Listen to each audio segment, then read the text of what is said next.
Hello everyone, this is introduction of 3D LUT in VMP software.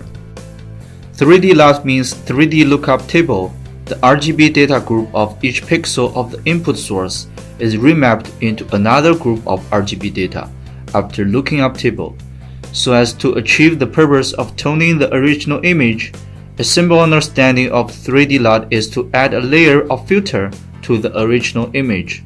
The industry generally uses 3D LUT Creator to generate 3D LUT files, and then load this file when using. A set of mapping relationships are defined in the 3D LUT file to adjust the colors of the video source. Before you begin, please prepare a 3D LUT file in advance. Must be 1717 format. Step 1. Click anywhere in the Load 3D LUT file area, select a file and open it. Step 2. To delete the file, click Delete. Step 3.